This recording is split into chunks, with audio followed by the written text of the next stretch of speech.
Play ni Edward na manahimik dahil iniwasan niya na masaktan itong si Ashley, lalo na itong si Marge. Nakuha na ni Edward ang kanyang pamilya.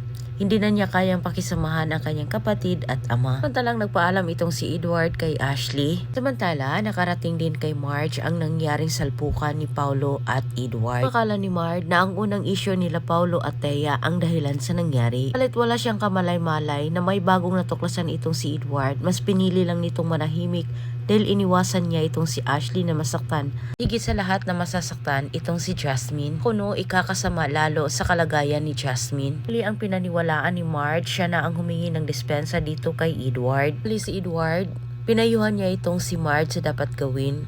Ikakasama umano lalo ni Marge at Jasmine ang kanilang sitwasyon kung mananatili sila sa mansyon ng Torrecampo. Edward, isang malaking balakid umano itong si Paulo sa buhay ni Marge. Samantala sa kabilang banda, tapos na ang isang buwang palugit ni Greg dito kay Manang Yoli. Paalis na ni Greg itong si Manang Yoli, ngunit nagmamatigas ang matanda, ayaw niyang iwan ang mga Torrecampo. Kakapayag itong si Manang Yoli sa tagal ng kanyang paninerbesyo dito sa pamilya.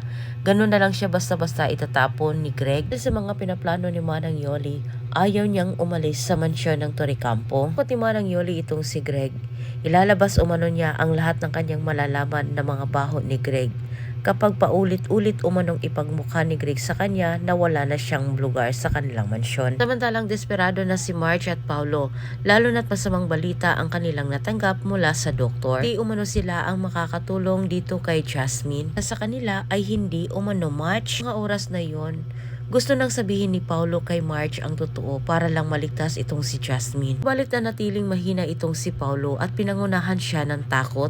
Tilang mas gugustuhin pa ni Paulo na maghihirap itong si Jasmine kaysa malaman ni Marge ang totoo. Antabayan ninyo ang susunod kong update. Daghang salamat sa pagtanaw.